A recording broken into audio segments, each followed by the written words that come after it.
두 군데죠. 먼저 창세기입니다. 창세기 7장. 창세기 7장 6절에서 12절. 창세기 7장 6절에서 12절 말씀입니다.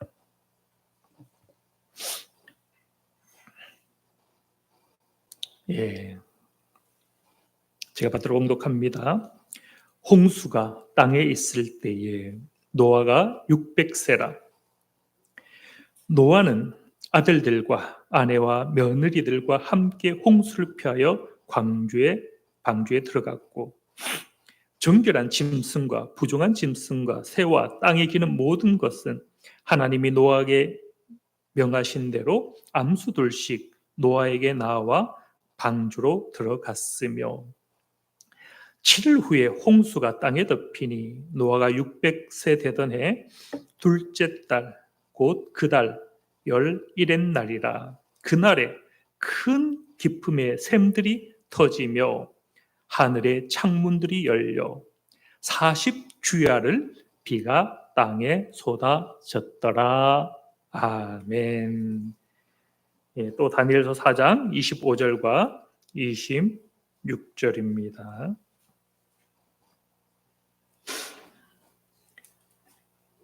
예, 1239쪽. 1239쪽 다니엘서 4장 25절과 26절입니다.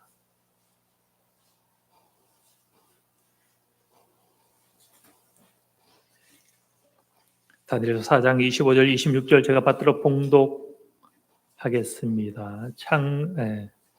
구약 1239쪽. 왕이 사람에게서 쫓겨나서 들짐승과 함께 살며 소처럼 풀을 먹으며 하늘 이슬에 젖을 것이요 이와 같이 7대를 지낼 것이라. 그때에 지극히 높은 이가 사람의 나라를 다스리시며 자기의 뜻대로 그것을 누구에게든지 주시는 줄을 아시리이다.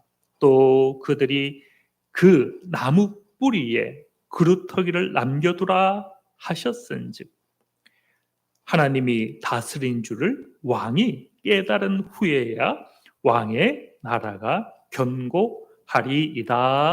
아멘. 예, 오늘 주제는 가벼운 주제가 아닙니다. 고난의 은총. 과연 고난이 은총이 될 수 있을까요? 고난에 대해서 묵상한다라는 것은 다른 말로 오늘날 우리에게 있는 이 시험의 차원은 무엇과 같은가? 그 고난을 우리가 연단으로 받아들인다면 이것은 오히려 우리 가운데 은총이 될 수 있다라는 거죠. 성경에 등장하는 이 창세기의 노아 홍수 기간이 40일이 비가 내렸다라고 말씀하죠.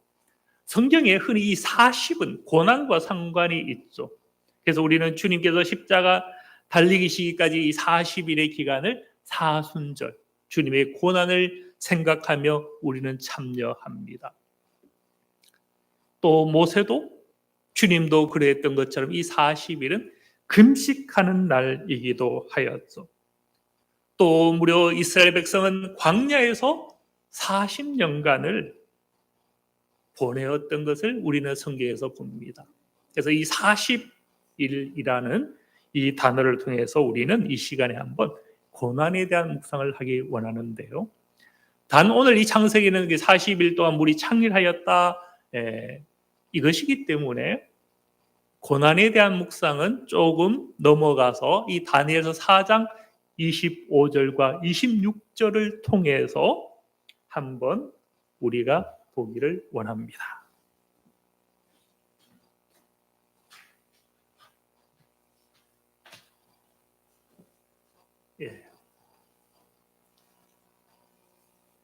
뒤에서 넘겨줘야 될 것 같아요. 아마 바트리가 방전이 됐나?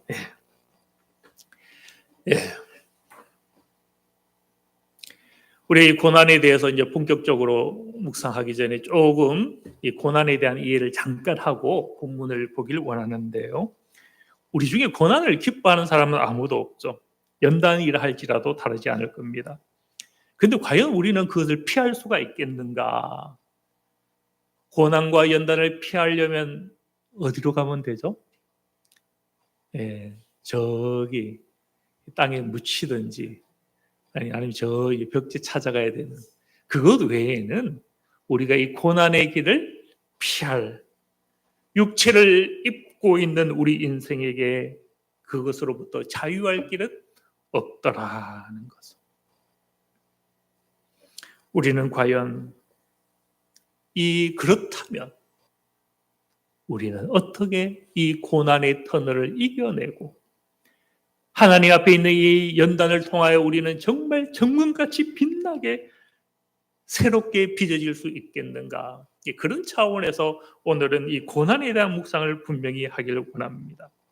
특별히 우리가 하나님의 백성이라면, 하나님의 자녀라면 이 고난은 더욱더 피할 수 없는 과제인 것을 우리가 성경에서 보게 되죠. 하나님께서 인생을 무엇으로 지으셨다고 합니까? 흙으로 지으셨다. 어떻게 보면 이것은 하나의 비유와도 같죠. 우리가 정말 흙으로 빚어졌다면 무엇 해야 됩니까? 그저 흙으로 그대로 있기보다는 그것이 가정에 마치 도자기처럼 불에 구워지고 연단되어 아름답게 될 때에 항상 옆에 두는 것처럼 우리가 만약에 어떤 고난이나 이런 연단을 통하여서 빚어지기만 한다면 하나님의 손에 들린 도구가 되어서 하나님께서 원하시는 아버지 나라의 통치에 우리가 쓰임받을 수 있지 않겠는가? 그렇다면 우리가 이 연단을 회피할 수만은 없죠. 우리가 정령 흙이라면, 주께서 아버지가 되심을 안다면 우리 그 다음 한번 볼까요? 이사야 64장 8절은 이렇게 말씀하죠. 여호와여, 이제 주는 우리의 아버지이시니이다. 우리는 진흙이요 주는 토기장이시니 우리는 다 주의 손으로 지으신 것이니이다.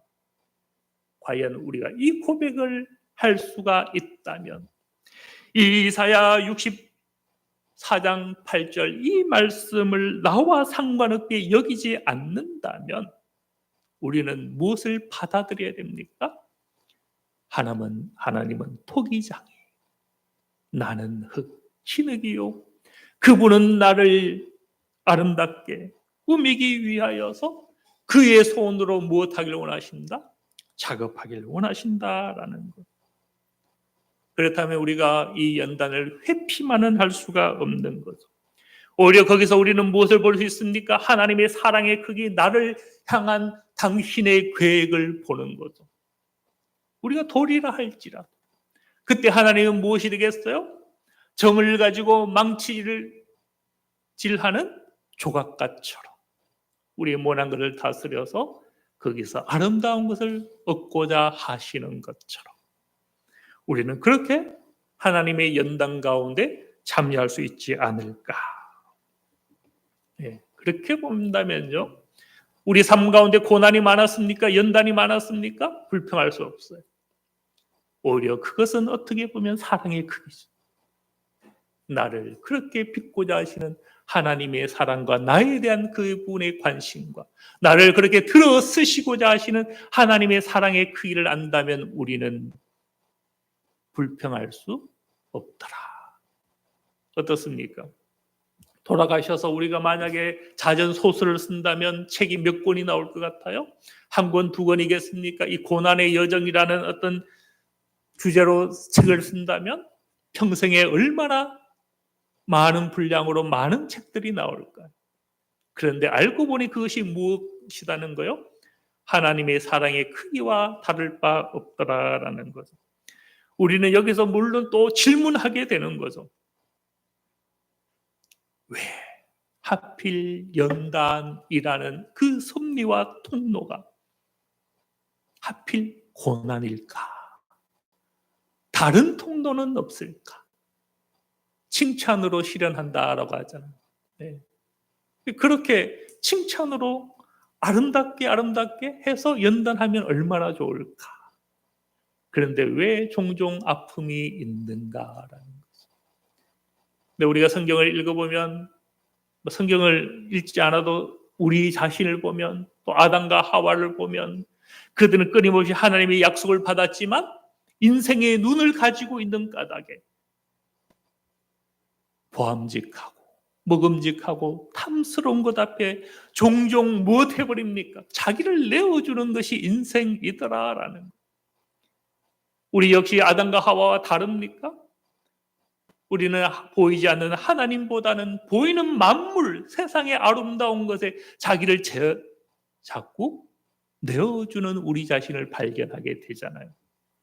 그때에 고난이라는 가시가 우리를 찾아올 때 우리는 그때 비로소 겸손해지고 세상을 향한 눈을 돌이켜서 하나님을 비로소 바라보게 되는 것이 우리 인생이죠.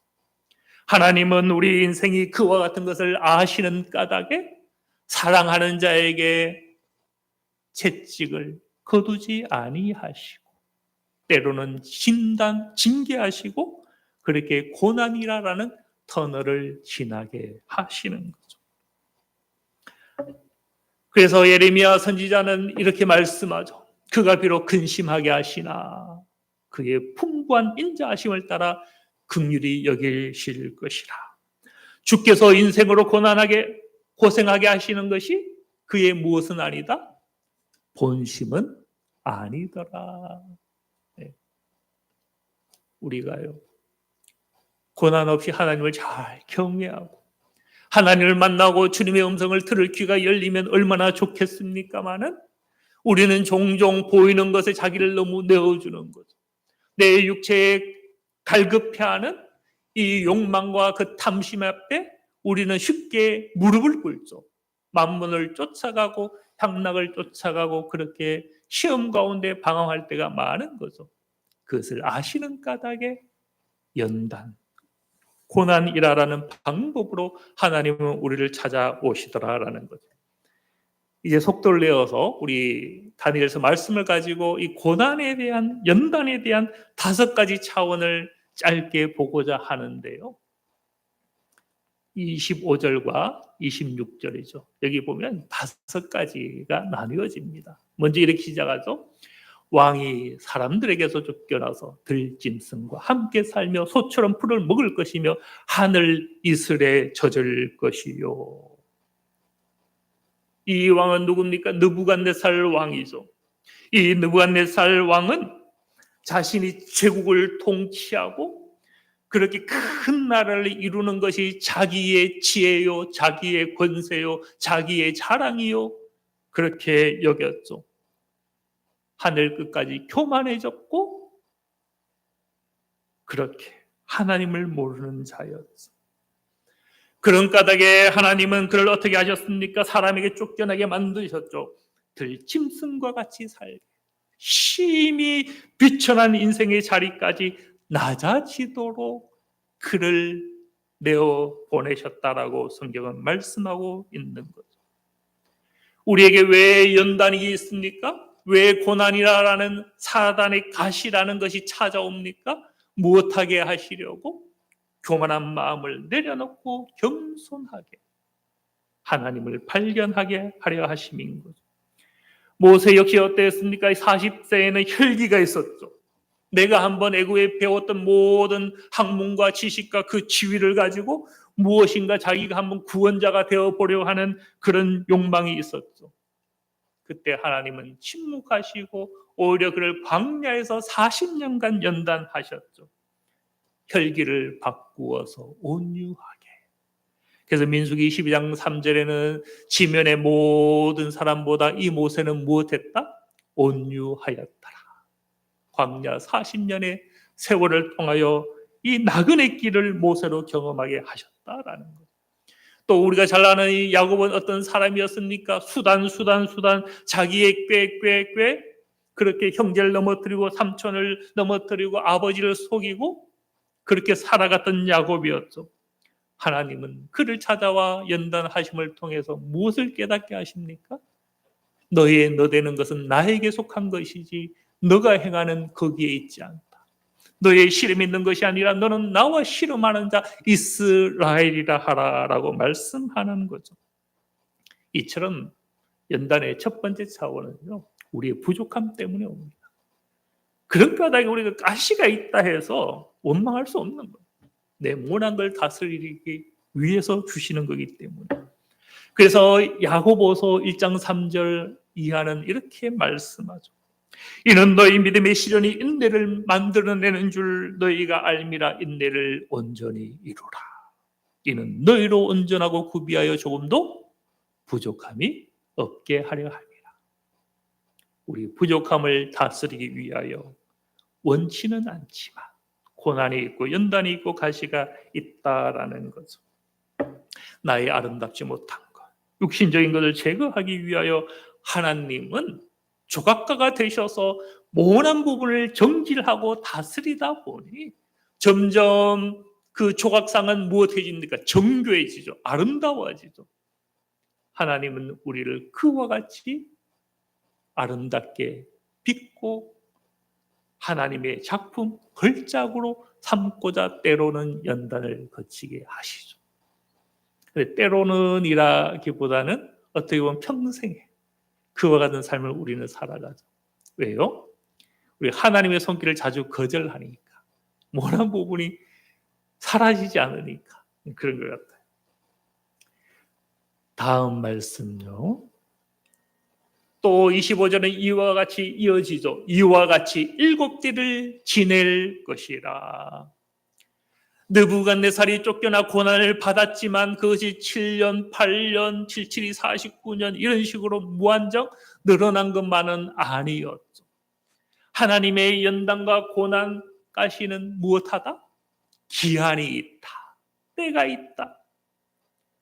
우리가 그걸 통해서 겸손을 얻기만 한다면, 온유가 우리 가운데 빚어지기만 한다면, 우리가 순종의 자리 앞에 놓이기만 한다면 그 기한은 정해져 있다라는 거죠. 느부갓네살은 소처럼 풀을 먹으며 그렇게 방랑하며 살게 되었지만 그 안에 무엇이 있었어요? 7년. 다니엘의 계시의 그 약속을 아마 마음속에 간직하고 있었겠죠. 7년이 지나면 하나님이 나를 다시 불러주시고 세워주시리라. 기한이 있더라라는 것. 우리가 성경을 묵상해 보면 환난날, 마지막 때의 환난날에 대해서 성경은 많이 말씀하는데 무엇하다라고 말씀합니까? 역시 그것도 기한이 있더라는 거죠. 다니엘서 11장 35절에 보면 이렇게 말씀했죠. 무리 중에서 연단을 받아 정결하게 되며 희게 되며 마지막 때까지 이르게 하리니 이는 아직 정한 기한이 남아 있습니다. 그 기한이 남아있는 동안 저들은 연단을 받겠다라는 거죠. 다르게 말하면 그 기한이 차면 그의 연단의 때도 그치겠다 이런 거잖아요. 마태복음 24장 22절도 마찬가지죠. 그날들을 감하지 아니하면 모든 육체가 구원을 얻지 못할 것이나 그러나 택한 자들을 위하여 그날을 무엇하신다? 감하신다. 하나님은 택한 자를 위하여 자기 사랑하는 자녀를 위하여 그들이 구하고 부르짖고 찾을 때에 무엇하신다? 설령 하나님이 우리의 연단의 때를 7년을 작정하셨다 할지라도 우리가 구하고 찾고 두드리면 무엇하신다? 단축하신다. 하나님은 사랑과 긍휼의 하나님이신 거죠. 그래서 이사야 48장 10절도 말씀하죠. 보라 내가 너를 연단하였으나 은처럼 하지 아니하고 너를 고난의 풀무에서 택하였노라. 우리가 힘들 때는 이 말씀 붙잡고 기도할 필요가 있을 것 같아요. 하나님, 이 광야의 터널, 이 풀무의 이 고난 가운데 주여 우리를 은이나 금처럼 하지 마시고 때를 단축하여 주셔서 우리를 온전히 회복시켜 주소서. 예, 이런 기도를 우리가 할 수가 있는 거죠. 그래서 느부갓네살도 결국은 그 광야의 터널을 지나서 회복이 되었죠. 그 다음 말씀 보겠습니다. 또 25절에 이렇게 이어지죠. 그때에 지극히 높으신 이가 사람의 나라를 다스리시며 자기의 뜻대로 그것을 누구에게든지 주시는 줄을 아시리이다. 연단의 새 차원은 이거죠. 하나님이 누구인지 알게 하기에 하시려. 하나님만이 만군의 통치자인 것을 알게 하시기 위해서, 또 그 하나님만이 사람을 세우고 패하는 분임을 알게 하시는 것. 우리는 자꾸 하나님보다 무엇하려 합니까? 내가 달려가죠. 내가 나를 한번 세워보려고 하죠. 내가 한번 기회를 포착하려고 하죠. 붙잡으려 하죠. 정보가 더한다고 그것이 이루어지겠습니까? 우리가 어떤 많은 환경과 주의와 조건이 세워지면 그것이 가능할 것 같습니까? 오늘 말씀은 이렇게 말씀하죠. 지극히 높으신 이가 사람의 나라를 다스리신다. 그분이 통치하는 거죠. 그분이 주관하시는 거죠. 나라를 다스리시는 그 하나님은 우리 인생을 통치하시고 우리 몸과 마음과 영혼을 지배하시고 통치하시고 우리의 앉고 일어섬을 보시고 우리의 달려갈 길을 미리 아시는 그 하나님께서 우리도 무엇 하십니까? 주관하고 다스리는 분이 되시죠. 왜 연단이 있다고요? 바로 하나님은 우리로 하여금 당신이 나의 주관자임을 깨닫게 하시려. 심지어 누구를 깨닫게 하셨어요? 느부갓네살, 이방인이었던 그조차도 하나님이 깨닫게 하시기를 원하셨는데 하물며 그리스도의 보혈 가운데 하나님의 백성이 된 우리를 방치하시겠는가? 그럴 수 없는 거죠. 다만 이때 생각할 것은요, 연단이 가볍습니까? 가볍지가 않죠. 세우는 자도 주시오, 패하는 자도 주시죠.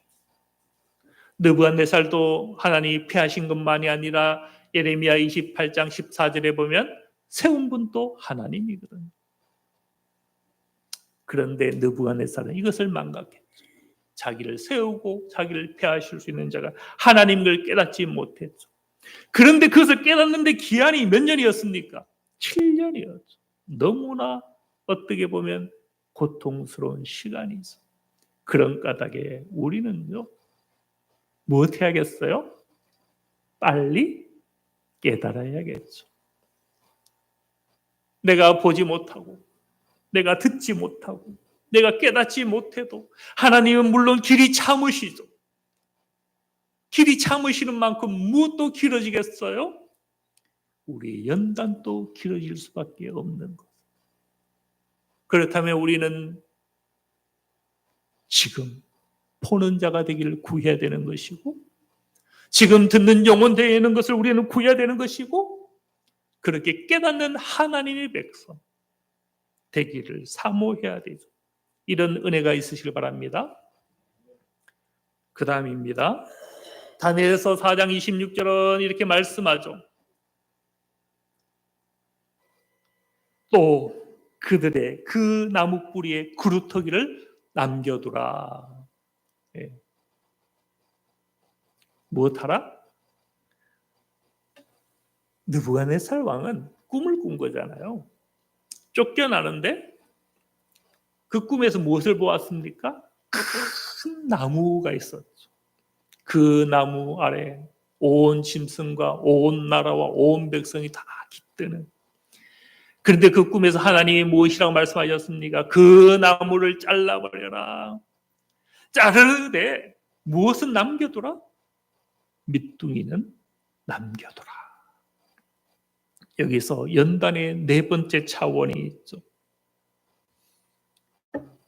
연단에는, 고난에는 이김이든 회복이든 그 약속이 있다. 때로는 희미하게 보여요. 그루터기니까, 밑둥이니까 소망이 있겠는가? 그럼에도 불구하고 성경에 보면 삼손의 무엇이 자랐다? 머리카락은 잘려나갔지만 다시 머리카락이 자라기 시작하더라. 우리가 연단과 고난은요, 소망이 없는 게 아니에요. 거기에는 여전히 약속이 있어서, 그루터기가 있어서 하나님의 회복이 그 안에 담겨져 있는 거죠. 세상 사람들이 당하는 고난과 하나님의 백성이 당하는 고난은 천지차이입니다. 그들은 약속이 없잖아요. 우리는 무엇이 있습니까? 약속이 있죠. 그럼에도 불구하고 내가 너와 함께 하겠다라는 약속이 있고, 내가 이 고난 가운데 너와 함께하여, 이사야 63장 9절은 말씀하죠. 모든 환난에 동참하사 또 자기의 사자를 앞서 보내어서 구원하시고 그의 사랑과 자비로 그들을 구원하시고 모든 날 동안 드시고 안아주시나. 연단 속에도 하나님의 약속은 항상 있더라. 히브리서 2장 18절은 약속을 이와 같이 말씀하죠. 그가 시험을 받아서 우리보다 앞서 고난을 당하셨기 때문에 또한 능히 시험당하고 고난당하고 연단당하는 우리를 무엇하실 수 있다? 도와주실 수가 있다. 하나님은 우리의 형편을 모르시는 분이 아닌 거죠. 그런 까닭에 야고보서 5장 13절은 무엇이라고 말씀합니까? 너희 고난 당하는 자가 있느냐? 기도하라. 이 말씀은 무슨 말씀입니까? 고난 당해서 힘든데 또 기도해야 됩니까? 기도도 힘든데 그겁니까? 기도가 쉬운 순간이 있어요. 편안할 때는 기도가 힘듭니다. 어려울 때는 기도가 쉬워요. 그게 희망이니까. 제가 기도 훈련 나름 열심히 했지만 기도가 정말 쉽다라는 걸 깨달은 것은요, 군대에 불려갔습니다. 하필 간 곳이 특공대라서 온갖 고생을 다 하면서 기도가 희망인 걸 거기서 알았죠. 기도하지 않고는 버텨낼 수가 없었기 때문에. 쉬지 말고 기도하라가 군대 가기 전엔 짐이었거든요. 그런데 거기서 쉬지 말고 기도하라가 약속인 걸 발견했어요. 야, 내가 어느 순간 어느 때든지 기도하면 하나님은 쉬지 않고 들어주시겠구나. 네. 한 번은 너무 힘들어서 하나님께 기도했죠. 하나님, 제가 이제 군종병이 되면 좋겠습니다. 군종병 되면 교회에서 이제 예배 인도하는 전도사 역할을 하는 거잖아요. 너무 힘드니까 하나님, 그 응답을 주시려면 제가 부인할 수 없는 분명한 방법으로 보여주십시오. 라고 기도를 같이 했어요. 그랬더니 앞에서 무지개가 2번 반복해서 보여주더라고요. 2번은 무엇입니까? 하나님이 그 일을 작정했다라는 거잖아요. 그래서 저는 이제 될 줄 알았는데 동시에 이런 마음이 같이 오는 거예요. 하나님이 자기 백성을 연단 없이 수고함 없이 쉽게 자기 자녀에게 떡을 주실까? 이 생각이 같이 드는 거예요. 병장 3개월 되는 동안 안 되는 거예요. 물론 이제 군종병이라는 직함이 있었지만 훈련 다 받고 주일에만 군종병이었으니까 의미가 없었죠. 그런데 3개월차 갑자기 대대장님이 부르는 거예요. 너 군종병 할래? 예, 하겠습니다. 해서 나머지 6개월간은 제대할 때까지 군종병으로 이제 훈련 안 받고 군종병 부대에 세우고, 예, 그렇게 한 적이 있었죠. 쉬지 말고 기도하라. 기도하니 하나님이 응답해 주시더라고요.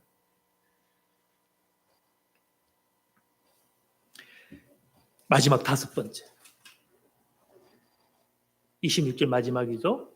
하나님이 다스린 줄을 왕이 깨달은 후에야 왕의 나라가 견고하리이다. 네. 후에야 견고하리이다. 연단은요, 연단으로 끝이 나지 않습니다. 그 후가 있습니다. 다시 견고해진다. 너가 연단을 통하여서 나의 오른손에 들린 도구가 되었는가? 그러면 내가 너를 통하여 나타낼 하나님의 일들이 있을 것인데 너가 그 일에 견고하게 사용되리라. 소망이 있는 것. 시편 71편 21절 말씀과 같은 거죠. 우리에게 여러 가지 심한 고난을 보이신 주께서 우리를 다시 살리시며 땅의 깊은 곳에서 다시 이끌어 올리시리이다. 다시가 있는 거예요. 그저 연단 멋있게 빚고 끝냅니까? 아닌 거예요. 하나님은 다시 우리를 온전히 세우시고 당신의 일 가운데 우리로 쓰임에 참여하게 하시고 그렇게 하나님의 나라의 통치에 우리가 주인공으로 쓰임받게 하시는 것. 사실 좀 더 있는데 그냥 이거 정리하고 마치겠습니다. 우리를 하나님 왜 연단하십니까? 우리가 왜 사단의 가시라는 이 고난의 통로를 지나야 됩니까? 5가지 차원이 있다 했죠. 그것은 우리의 부족함 때문에 온다. 이 부족함을 다스리기 위해서 연단이 있더라. 2번째, 연단이 있지만 기한이 있다. 무작정 하시지는 않으신다. 3번째, 이걸 통하여서 하나님의 통치, 너를 통치하고 너의 길, 너의 미래, 이 나라의 통치 내게 있다라는 것을 알리시는 거죠. 사실 이 3번째 차원이 굉장히 중요하죠. 왜요? 우린 자주 놓치니까. 자꾸 내가 나를 통치하려 하죠. 나의 계획, 나의 간사함에 자꾸 나의 길을 내어주려 하죠. 너무 간사하니까 하나님이 사단의 가시를 우리에게 주셔서 당신의 통치를 보여주시는 것. 4번째, 그냥 연단 줄 테니까 너가 잘 해봐가 아니라 연단 가운데도 내가 너와 함께 하겠다, 힘을 주겠다, 은사를 주겠다, 내가 너 앞서가서 인도해 주겠다, 약속을 함께 주시는 거죠. 그렇게 빚으시고 끝내십니까? 다시 세우신다. 5번째, 우리를 하나님이 그렇게 일하시기 원하는 거죠. 하나님이 다시 세우면 우리의 나이와 상관없는 거예요. 우리의 조건과 환경이 상관이 없는 거예요. 하나님께서 나를 빚으셨다면 그걸로 충분한 거예요. 하나님이 나를 아들로 딸로 받아주시기만 한다면 우리의 환경과 조건이 상관없죠. 내가 이미 내 안에 빚어졌습니까? 하나님의 나라의 통치가 우리 가운데 이루어졌나요? 그의 뜻을 깨달아 알고 그에게 맡기는 것이 우리 가운데 이루어졌습니까? 그러면 되는 거예요. 그러면 하나님의 일하심이 나를 주인공으로 세우시고 그 가운데 당신의 일을 나타내심이 있는 거죠. 기도 용사로 빚어졌습니까? 기도자가 되면 되는 거예요. 기도는 산을 움직이는 것이고 기도는 나라를 움직이는 것이고 정치가 답답합니까? 기도하면 되는 거예요. 세계 경제, 저 세계 평화가 무너지는 걸 봅니까? 무엇하라는 거예요? 기도하면 되는 거예요. 내 이웃이 무너져가는 걸 봅니까? 사랑하면 되는 거예요. 하나님은 그렇게 우리를 연단 가운데 빚으셨죠. 그렇게 우리가 이 모든 연단의 이 5가지 통로를 통하여 새롭게 하나님의 오른손에 들린 도구로 사용되시는 은혜까지 나아가시는 저와 여러분들 다 되시길 바랍니다. 기도합니다. 하나님 아버지, 우리가 세상 가운데 방황하고 하나님의 연단에 그 손길을 피하여서 스스로 살기를 구하고 그랬더니 거기는 흑암이요, 소망이 없었고 다만 넘어짐이요, 실족함이요, 그렇게 흑암뿐이었지만 하나님의 빚으시는 손길, 거기에 부어주시는 아버지의 약속의 말씀 붙잡고 우리가 나아갈 때에 우리가 정금같이 빚어지고 그렇게 다시 하나님의 오른손에 들린 도구가 되어서 아버지 나라 통치 가운데 우리가 주체자로 주인공으로 쓰임받게 하실 주님을 찬양합니다. 우리가 이를 위하여 응답하게 하여 주시고 하나님이 우리의 통치자인 것을 날마다 시인하고 고백하게 하여 주시옵소서. 고난 중에 연단 중에 아무도 실족하지 않게 하여 주시고 때가 단축하여지는 은혜 가운데 나아오게 하여 주시고 그래서 우리가 하나님의 일을 보게 하여 주시옵소서. 모든 것 감사드리며 예수